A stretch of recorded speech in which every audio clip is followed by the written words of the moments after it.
Hello everyone and welcome in my YouTube channel. जैसा कि आप जानते हैं कि हम जावास्क्रिप्ट में अरे मेथड्स के बारे में बात कर रहे थे।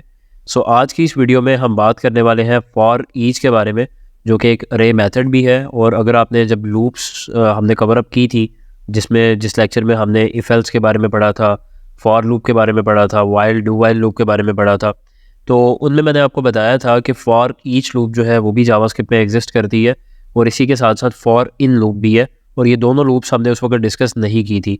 तो फॉर ईच लूप जो है वो ज़्यादातर अरेज के सिनेरियोज़ में यूज़ की जाती है, और फॉर इन लूप जो कि हम अपनी आने वाली वीडियोस में जब हम ऑब्जेक्ट्स के बारे में डिस्कस करेंगे तब हम उसके बारे में कवर अप करेंगे।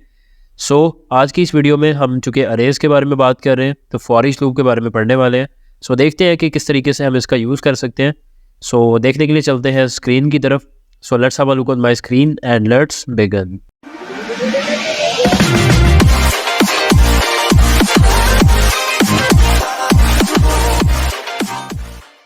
फर्स्ट ऑफ ऑल हमें एक फ़ाइल क्रिएट करना होगी। Just like you can see here, I have already created the file myfile.html के नाम से। मैं यहाँ पे ऑलरेडी फ़ाइल क्रिएट कर चुका हूँ, और सबलाइम में भी ये ओपन है, और साथ ही साथ गूगल क्रोम में भी इसको ओपन कर चुका हूँ।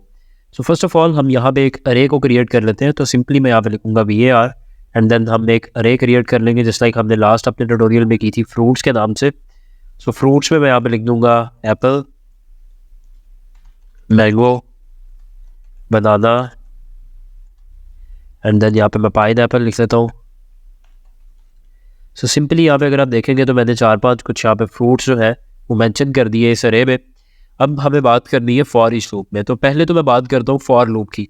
आपको अगर याद होगा तो हम फॉर लूप में अगर एक अरे को डिस्प्ले करवाते थे तो वो किस तरीके से करवाते थे। हमें यहाँ पे फर्स्ट ऑफ ऑल एक वेरिएबल डिफाइन करना होता था, जस्ट लाइक उसको हमें एक वैल्यू डिफाइन करना होती थी कि कहाँ से ये स्टार्ट होगा। मैं यहाँ पे लिख लेता हूँ i = 0, i is less than equals to है, इज़ लेस दैन है फ्रूट्स डॉट लेंथ से i++, एंड देन यहाँ पे आके हमें डॉक्यूमेंट डॉट राइट करवाना पड़ता था फ्रूट्स i, एंड यहाँ पे साथ हम br ऐड कर लेते हैं ताकि जब भी एक एलिमेंट प्रिंट हो तो बाकी के जो एलिमेंट्स हैं वो निचली लाइन में आ जाए। तो इस तरीके से हम फॉर लूप चलाते थे, और इसमें हम तमाम जो एलिमेंट्स हैं उनको प्रिंट करवाते थे। लेकिन फॉर ईच लूप ने आपका जो यहाँ पे आपको इनिशियलाइज़ करना पड़ता है वेरिएबल, उसके बाद आप उसको कंडीशन देते हैं, फिर उसके बाद उसमें इंक्रीमेंट या डिक्रीमेंट करते हैं, उसने ये वाला प्रोसेस ख़त्म कर दिया है। फॉर ईच लूप में सिंपली क्या है कि इस अरे के अंदर आप जितने भी एलिमेंट्स हैं उनको अगर आप रन करना चाहते हैं, उनको जस्ट लाइक यहाँ पे मैंने प्रिंट करवाया, या इनके साथ आप कोई और चीज़ प्रिंट करवाना चाहते हैं, जस्ट लाइक अगर मुझे आई को प्रिंट करवाना है तो मैं यहाँ पे आई लिखूँगा। अब मैं एक डैश ऐड कर देता हूँ दरमियान में, और फिर उसके बाद प्लस। तो अब आप देखेंगे कि ये आई की वैल्यू आ गई, फिर डैश आ गया, फिर उसके बाद जो हमारी अरे की वैल्यू है वो यहाँ पे शो हो गई। तो इस तरीके से हम करते थे फॉर लूप में। बट अब फॉर ईच लूप किस तरीके से काम करती है उसका हम देख लेते हैं। अगर तो आप बात करें PHP की या C++ वगैरह की या बाकी लैंग्वेजेस की, तो उनमें क्या है कि फॉर ईच लूप लिखने का सिंटैक्स कुछ अलग है। उसमें यह है कि हम यहाँ पे लिखते हैं for each, and for each लिखने के बाद हम यहाँ पे अरे का नाम लिख लेते हैं। फॉर एग्जांपल अरे का नाम है फ्रूट्स एज फ्रूट। अब इसमें क्या होगा कि ये बेसिकली मैं आपको PHP या C++ वगैरह का सिंटैक्स बता रहा हूँ। इसमें ये था कि जब हम इसको रन करेंगे तो जब ये रन करेगा तो पहली दफ़ा जब ये लूप चलेगी तो एप्पल जो है वो आके फ्रूट वाले वेरिएबल में स्टोर हो जाएगा, और यहाँ पे इस लूप के दरमियान में यहाँ पे हम डॉक्यूमेंट डॉट राइट करेंगे फ्रूट को।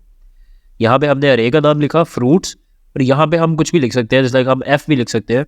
तो हमने इसको एक नाम दे दिया। यहाँ पे आके जितनी दफ़ा ये लूप रन करेगी, पहली दफ़ा उसमें एप्पल जाएगा, दूसरी दफ़ा मैंगो, फिर बनाना। इस तरीके से F में आके ये स्टोर होते रहेंगे, और फिर हम इनको यहाँ पे प्रिंट कर सकते हैं। लेकिन जावास्क्रिप्ट में इसका लिखने का तरीका थोड़ा सा डिफरेंट है। चूँकि हम JS पढ़ रहे हैं तो हमें उसी तरीके को फॉलोअप करना है। तो उसके लिए मैं आपको बता देता हूँ कि किस तरह से हम इसको कर सकते हैं। सिंपली हमें यहाँ पे लिखना पड़ेगा, इसको मैं यहाँ से ख़त्म कर देता हूँ। यहाँ पे हम लिखेंगे fruits dot for each, and then ये ब्रैकेट्स आ जाएंगी। अब इन ब्रैकेट्स के अंदर आपको फंक्शन डिफाइन करना है। सिंपली मैं यहाँ पे लिखूँगा फंक्शन। आप फंक्शन भी डिफाइन कर सकते हैं, और इस फंक्शन का जो आपने इसके अंदर डिफाइन करना है उसका नाम रखने की कोई ज़रूरत नहीं है, बिकॉज ये सिस्टम डिफाइंड है। और इसी तरीके से होता है, या तो फिर आप इस तरीके से एक फ़ंक्शन क्रिएट कर लें, या तो फिर आप एक अलग से फंक्शन क्रिएट करके उसका भी नाम कर सकते हैं। वो भी मैं आपको थोड़ी देर में बता देता हूँ कि किस तरह से हम उसको भी कर सकते हैं। तो फर्स्ट ऑफ ऑल मैंने यहाँ पे लिख दिया फ्रूट्स डॉट फॉर ईच, और इसमें हमने लिख दिया एक फंक्शन। फंक्शन के अंदर अब हमें क्या लिखना है, यहाँ पे आके हम लिख देते हैं डॉक्यूमेंट डॉट राइट कर दो। लेकिन अब डॉक्यूमेंट डॉट राइट किस चीज़ को करना है, हमें तो एप्पल मैंगो बनाना इन चीज़ों को प्रिंट करना था। तो बेसिकली जब ये फॉर ईच लूप चलती है तो इस फंक्शन के अंदर जो पहला पैरामीटर होता है उसमें हम जो भी अपना आर्ग्यूमेंट या जो भी हम अपना पैरामीटर यहाँ पे डिफाइन करते हैं उसके अंदर वो आके स्टोर हो जाती है। तो जस्ट लाइक अगर मैं यहाँ पे डॉक्यूमेंट डॉट राइट करवाऊँगा वैल्यू को, तो अब मैं यहाँ पे आके रिफ्रेश करता हूँ, यू कैन सी हियर कि जितने भी उस अरे के एलिमेंट्स हैं वो यहाँ पे डिस्प्ले हो चुके हैं। लेकिन अगर मुझे अगली लाइन पे उनको करना है तो सिंपली मैं यहाँ पे एक BR टैग ऐड कर दूंगा, देन यहाँ पे आके रिफ्रेश करूँगा। So you can see here कि अब ये एक अलग अलग लाइन के ऊपर उसको डिस्प्ले कर रहा है, Apple mango banana and pineapple. अब हमें यहाँ पे एक और चीज़ मैं आपको बताता चलूँ। फ़र्ज़ करें आप ये चाहते हैं कि इनके जो इंडेक्सेस हैं उनको भी हमें साथ प्रिंट करवाना है। जस्ट लाइक जब हमने फॉर लूप चलाई थी तो उसमें हमने आई को भी साथ प्रिंट करवाया था। तो इसमें हम किस तरीके से करेंगे, इसमें सिंपली हम यहाँ पे कोमा ऐड करेंगे, क्योंकि जो इस फंक्शन के अंदर सेकंड पैरामीटर होता है उसमें आपके जितने भी इंडेक्स की कीज़ होती हैं वो स्टोर होती है। सो सिंपली मैं यहाँ पे लिखूँगा की, एंड यहाँ पे आके हम इस की को डिस्प्ले करवा देते हैं। सो सिंपली मैं यहाँ पे की लिखूँगा, फिर इसके दरम्यान में हम एक डैश डाल देते हैं एंड देन प्लस डाल के यहाँ पे सेव करूँगा। Then you can see here 0 1 2 3 इसके इंडेक्सेस डिस्प्ले हो गए। उसके बाद एक डैश और उसके बाद जो भी उसकी वैल्यू थी वो इसने डिस्प्ले कर दी। तो इस तरीके से आप यूज़ करते हैं फॉर ईच लूप का, और इसके ऊपर आप मल्टीपल ऑपरेशंस जो भी चाहे वो परफॉर्म कर सकते हैं। अब मैं जो बात कर रहा था कि इस फंक्शन की जगह पे आप एक अलग से फंक्शन लगा के वो भी लगा सकते हैं। उसका क्या तरीका है, सिंपली यहाँ पे अगर मैं एक फंक्शन लगा देता हूँ, यहाँ पे मैं एक फंक्शन बना देता हूँ माय फंक्शन के नाम से, और इसके अंदर मैं यहाँ पे वैल्यू भी डिफाइन कर देता हूँ, की भी डिफाइन कर देता हूँ, और दरम्यान में मैं यही वाली चीज़ लिख लेता हूँ जो ये ऊपर है। सो इसको मैंने यहाँ पे नीचे ले आया। अब मुझे ये जो फंक्शन ऊपर था इसकी जगह पे क्या करना होगा, जस्ट जो नीचे वाला फंक्शन है उसका मुझे नाम कॉपी करना होगा, और ये नाम जो है मैं यहाँ पे पेस्ट कर दूंगा। सो जब भी पेस्ट करने के बाद मैं रिफ्रेश करूँगा यहाँ पे आके, you can see here it's working same way जिस तरीके से पहले ये काम कर रहा था। सो ये तरीका था फॉर ईच लूप को यूज़ करने का। उम्मीद करता हूँ वीडियो आपको अच्छी लगी होगी। सो अगर आपको वीडियो अच्छी लगी तो आप इस वीडियो को लाइक करें एंड चैनल को सब्सक्राइब करें। सो मिलते हैं नेक्स्ट वीडियो में। थैंक यू, अल्लाह हाफिज़।